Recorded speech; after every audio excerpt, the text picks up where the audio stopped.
nous allons passer à ce moment important que nous consacrons chaque année aux assises sur l'éducation aux médias et l'information. Et nous allons la mettre en débat tout d'abord, avec, grâce à la présence de la Princesse Rym ALI qui vient de nous rejoindre, et que ce débat sur le nécessaire combat pour promouvoir l'éducation aux médias et l'information sur toute la Méditerranée, eh bien, se prolongera, vous le savez, par, à 18h, la remise du prix et de la bourse de l'éducation aux médias des assises du journalisme de Marseille.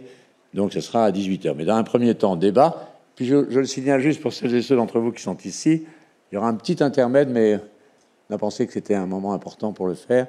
À 17h55, il y aura un petit intermède avec notre confrère Ziad Dabar, qui est le secrétaire national du syndicat national des journalistes tunisiens, pour un appel des assises du journalisme de Marseille, pour que les 4 confrères, consoeurs qui sont emprisonnés en Tunisie depuis notamment la semaine dernière soient le plus rapidement possible libérés. Donc nous aurons cet appel que nous lancerons en commun, si vous le voulez bien, pour que partout les journalistes soient libres d'exercer leur métier. Donc merci, et je vous appelle, si vous voulez bien, à rejoindre la scène pour ce débat et ce panel. Bonsoir à toutes et à tous. Ahlan wa sahlan, salam alaikum. Je vais m'exprimer en langue anglaise parce que voilà, tous les termes techniques sont plutôt des termes que j'utilise d'habitude en anglais. It's a great pleasure for me to be invited to this edition of the Assises méditerranéennes du journalisme in the city of Marseille. And I would like to thank the organizers, Monsieur Jérôme Bouvier of Journalisme and Citoyenneté, and Monsieur David Yvet, for organizing with a small but very efficient team this absolutely wonderful event. It's a privilege to be among such a learned audience, and I'm really humbled by the task ahead of me, especially after I've attended so many elevated discussions in the past couple of days. And I would also like to thank the Dean of the Jordan Media Institute, Dr. Mirna Abu Said, and our students, some of whom are here today, and thanks to whom I learn, I stay updated, and who keep me on my toes with their truly interesting questions and inspiring ideas. Let me start by saying this. For us, consumers and producers of content in the Levant now, it feels very much like having the right tools to navigate this media landscape has become existential. It can help, it might help keep us safe from the dangers of weaponization of information around the war in the region, and I'll get back to that point a bit later. Because, as a reminder, it's not about the technology, it's about what we choose to do with it. But first, I'd like to share with you where we stand in the Arab world, how Jordan's experience made it a relevant model, and a few thoughts I've gathered regarding moving forward in the region with media literacy. Now, you probably all know that Arab societies are among the youngest in the world. More than 60% of the population is under the age of 30. It's a hyper-connected and highly exposed majority of consumers and producers of digital content. They are immersed in digital technologies, artificial intelligence applications, and global media flows. And they are incredibly influential. Yet, very often, they don't have the tools to critically assess or to engage ethically with the current information ecosystem. And this hyperconnectivity exists in a very challenging context. Take the media environment in which these young people live. The Arab world is a media-saturated and crisis-ridden region. It has become one of the most intense media environments on the planet. It's a region where wars, political instability dominate headlines, disinformation and conspiracy theories spread rapidly, where there is political polarization and ideological manipulation through the media. The lines between truth and propaganda, journalism and misinformation, content and agenda are increasingly blurred. And these realities make our youth vulnerable to disinformation, manipulation, online hate speech, extremism, and digital exploitation. And in this context, MIL is both their armor, the first line of defense, and their opportunity. It's more than just a defensive tool, it's a transformative force. It builds informed citizens, resilient communities, empowered youth who can use digital tools to express themselves, to organize, to advocate, and to build futures. And it contributes to building cultures of mutual respect that are rooted in critical inquiry, civil dialogue, and evidence-based decision-making. In essence, MIL nurtures critical thinking, civic responsibility, and ethical participation. 3 essential foundations for democratic transformation. Because it draws on a uniquely human trait, which is to inquire, and not to accept everything that we are told that comes on our screens. MIL is also a powerful driver of education and cultural reform. Remember that a lot of Arab education systems do not actually often foster critical inquiry. So MIL complements the efforts that are being made to reform the curricula. Yet the Arab region, covering the Middle East and North Africa, is among the world's least developed areas in terms of media and information literacy, or MIL. In most countries, the concept itself remains unfamiliar across many sectors of society, and there is no formal governmental commitment to incorporating MIL into educational systems. Now, according to a study by Dr. Bassem Atwaisi, who heads the journalism program in Doha University, but he's the one who spearheaded our program of media literacy in Jordan, we can categorize Arab countries into 3 groups in terms of their level of MIL integration. Group 1 concerns roughly half of the Arab countries, and he refers to this as the emerging stage. Their MIL is still in its infancy. There are no national MIL efforts, so establishing MIL here will take time and will require a fundamental cultural and institutional shift. And then the second group he mentions includes countries that have launched specialized MIL initiatives, but they remain inaccessible, or they remain rather accessible only to small segments of the population. It's more about fragmented defensive MIL programs, very often focused on cybersecurity, and they don't offer much of an empowering approach. The third group is where there are promising developments. And in this group, Twaisi says, there is policy integration and government support.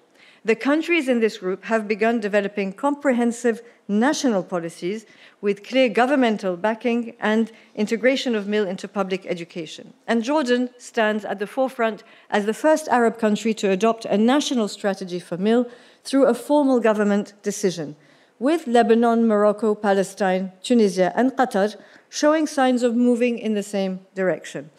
I'd like to pause here now just to tell you a little bit about Jordan's experience.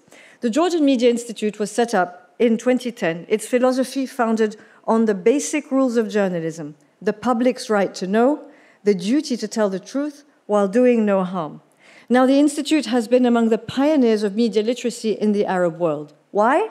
Because of the belief that we hold at JMI that for people to know the truth, to navigate the complex media landscape that new technology brings, there has to be a holistic approach, an enabling environment.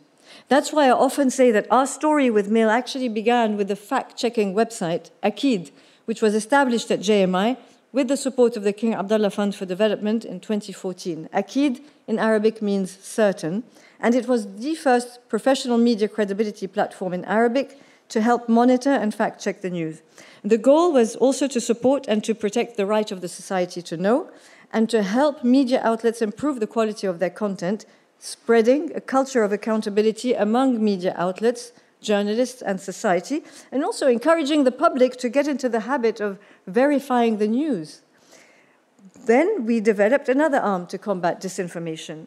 Our initial MIL training in Beirut and Salzburg was followed in 2016 by a MIL project that was funded by the EU and implemented by UNESCO through JMI. We trained targeted teachers and teenagers in 8 public schools as extracurricular activities at the beginning, and this led to the establishment of clubs at those schools that were guided by our own JMI MIL trainers for more than 120 students aged 12 to 16, including at the time Syrian refugees. It was the first of its kind in Jordan to be implemented at a national scale.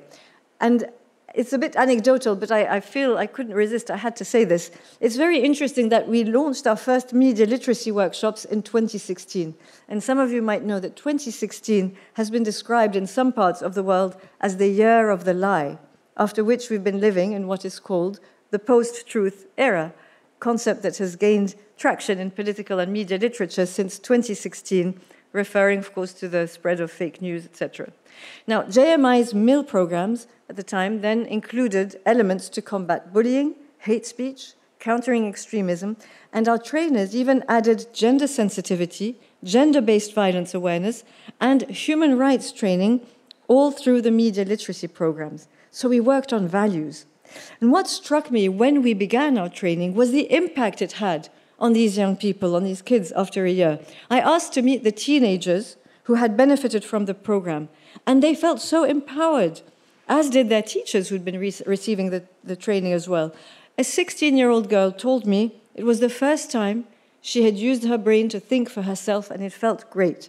And then there was a 14-year-old boy who was so proud because he told me he'd showed his mother that what she was looking at something, and she said, no, this is photoshopped. He'd used the tools that he'd learned in his training and said, no, Mum, don't believe that. And he felt so empowered. That's what really convinced me that if there was one other thing that we would do at JMI, apart from journalism, it had to be media literacy. The team at JMI then implemented dozens of MIL projects with many international institutions. We developed the first Arabic language MIL school syllabus for teachers, a university textbook, and several training materials, which were the first of their kind in Arabic. We even created a mobile phone game for kids to learn about fact-checking. It's called Captain I'lam, meaning Captain Media. Then the Institute advocated the need to scale this countrywide. 4 years later, by 2020, the government adopted the National Plan for the Dissemination of Media and Information Literacy. And Jordan became the first Arab country to adopt a national strategic framework in this field. And this has led to the training of some 3,000 teachers and the embedding of MIL concepts within the Jordanian school curriculum from kindergarten to 12th grade. And anyone who works in education knows how difficult it is to change curricula. There is a great deal more to do, but it is my hope that Jordan can serve as a hub for developing MIL in the region. In 2023, actually, the Arab League officially endorsed the Jordanian MIL experience, as recommended by the Council of Arab Ministers of Information, and urged other countries to do the same, which is important because there has to be a regional effort. In 2024, the Arab League formed a team to draft an Arab strategy for MIL. Of course, now we're waiting for this strategy to be finalized or released, and there are still a few obstacles to overcome, of course, if we want to see the widespread deployment of MIL in the Arab countries. One of these obstacles, of course, is the question, or the lack in some places, of political will. The big one, of course, is insufficient funding, and, of course, crisis-driven political agendas and a weak emphasis on critical thinking in education. Some things we could work on, some things, of course, are not always in our hands, like the crisis that we experience these days. So how then can we move forward? We need to intensify and massify media education in a transversal way, across the board. In order to systematize efforts to combat disinformation, all the stakeholders should come together. The states, media, journalists, civil society actors, private sector, to support quality professional journalism and empower digital platforms to vie for a stronger regulation also of these societies in the name of human rights. A new charter on the fight against disinformation could help offer a universal framework of reference for media education. A plural and independent information landscape could counter misinformation because it would offer a credible and satisfactory alternative to which our rich and diverse societies can relate. Academia needs to kick in. Universities could also invest in more fact-checking and content moderation.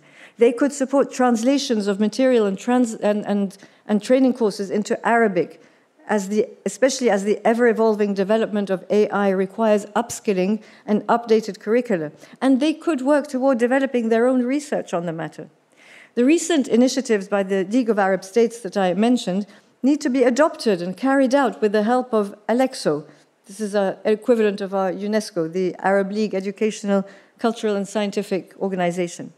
And all this implementation could actually begin with the exchange of expertise, the highlighting of successful models, such as the Jordanian case, as well as initiatives by institutions and individuals across the region. And I'd like to point out here the very important role that Lebanon has played, because although it's not been necessarily a government initiative, it's been a civil society-driven initiative. And Lebanon comes to mind because a lot has been done there.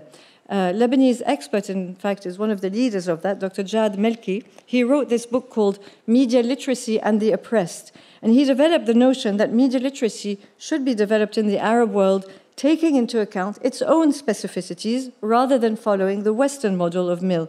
Because he says, quote, "We are the global South." I know we had a conversation about the global South yesterday, but that's what he says. "We are the global South.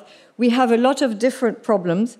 What is taken for granted in the global North sometimes doesn't even exist in the global South," end quote. The Amman Declaration was the result of UNESCO's 2024 Global Media Literacy Week that was held in Amman last year, and it called again for UNESCO to administer an international fund on media and information literacy and encourage regional cooperation in the Arab states to increase funding to boost MIL initiatives, sharing of knowledge and best practices. MIL should become a key focus for international donors and funding agencies, especially within the framework of Arab-European cooperation and neighborhood policies. If we're serious about ensuring that children in the Arab world gain the skills and awareness that are needed to be informed and empowered participants in society, then MIL is definitely the path forward. And it should be integrated in education systems across the region, starting with teacher training and capacity building. But these developments need a holistic approach within societies, as well as an approach that goes beyond the borders of our Arab region. The recent AI summit that took place in Paris, it called for promoting AI accessibility to do what? To reduce digital divides. And the key here is to ensure that there is funding to do so equally in the north and the south of the Mediterranean. Because make no mistake, this is far from being a level playing field. The disparities between the north and the south in this field are huge. In the south, access to big tech, and I think you've heard this in so many of the panels and discussions over and over again, in the south, access to big tech and funding remain a significant hurdle. And that's also why the work that you're doing here at this Assise du Journalisme is so important with the award that's going to be given later. And of course, there have been specific programs with funds that are allocated on a piecemeal basis. Usually, it's to solve the issue of Islamic extremism or extremist ideologies in the south. But the inequality remains huge, and it affects our propensity to have a shared reality in the north and in the south of the Mediterranean. Though the current polarization has shown that this is a problem even within societies in the north and south themselves, and that is just as dangerous. If anybody has ever been to Washington, D.C. and visited the Museum of News, there's an inscription there that's engraved at the top. It's a quote from Abraham Lincoln, and it says, "Tell your people the truth, and your country will be safe." Media literacy, too, is about truth, and therefore it is also about the safety of our citizens. But it's also about a lot of other things. It's about memory. It's about human dignity. It's about humanization, and in our region today, more often than not, that has everything to do with survival. In Gaza, the desperation with which social media is used to share the horrors that are happening to the people there is similar to the desperate need for food and aid.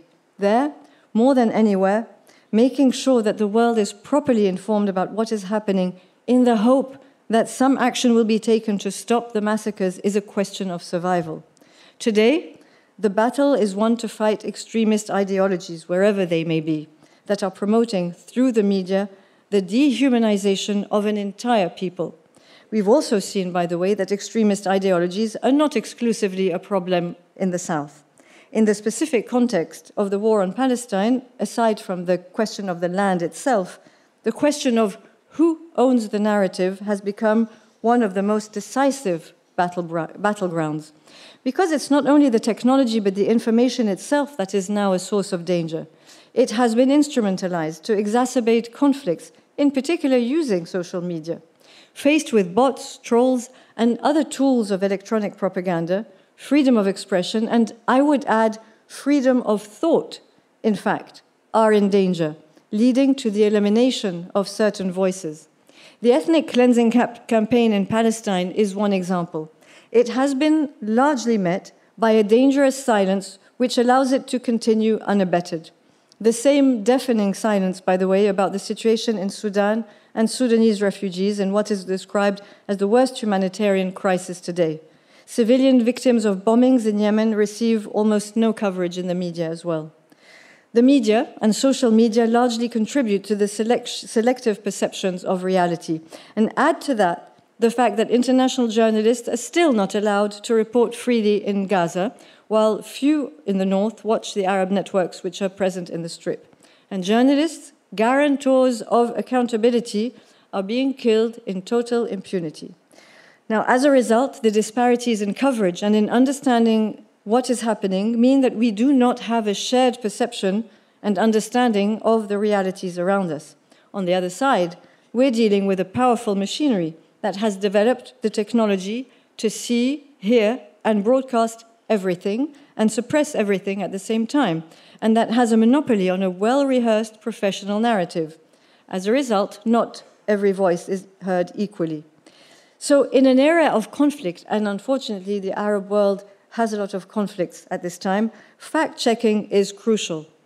We need to find trusted sources, and in that respect, it has emerged, by the way, that a lot of big tech are not so trustworthy. And I recently came across an article about Facebook that was describing how the company, in fact, employs a former Israeli government employee, and she makes sure the perspectives of her government are taken into account. Human Rights Watch has found that censorship of content related to Palestine on Instagram and Facebook is systemic and global, accusing Meta of inconsistently implementing its own policies. And I'm sure many of you have noticed that criticism of Israel on some platform is often removed, banned, or shadow banned. Meanwhile, many videos describing Palestinians as animals and making fun of the killing of their children were spreading uncensored. In very difficult and harsh times, such as major crises and devastating wars, the need for media and information literacy everywhere increases more than ever. So I'd like to end by saying this. As we focus on subjects like the media, social media, digital news, and AI, we need to remember that intelligence is a human trait. Mill can develop the only skill that AI does not have, and that's the ability to think critically. And for Mill to truly achieve its potential in our battle for truth, it needs to be inscribed within specific values, values that place the human being at the center. Because, as the late King Hussein said, real victories are those that protect human life. Thank you. Merci, chère Princesse Rym Ali, pour cette masterclass ô combien inspirante et qui donne de l'envie, de l'expertise pour développer l'éducation aux médias. J'en profite pour vous dire et vous redire publiquement, nous l'avons fait beaucoup depuis 2 jours, mais d'abord que nous avons été très honorés que vous acceptiez de présider le jury éducation aux médias de cette 3e édition des Assises méditerranéennes, et surtout de l'attention incroyable que vous avez manifestée depuis que vous êtes ici, depuis lundi, avec tous les acteurs, quels qu'ils soient, avec leurs initiatives, cette écoute que vous avez. Je tenais à vous en remercier et la saluer, et vous dire à quel point nous sommes honorés que vous ayez accepté de présider ce jury éducation aux médias qui vous fera revenir sur scène à 18h, si vous voulez bien, pour remettre le prix et la bourse éducation aux médias 2025 des Assises méditerranéennes. En tout cas, encore une fois, chère princesse, sachez à quel point nous vous sommes reconnaissants et à quel point nous sommes honorés de votre présence.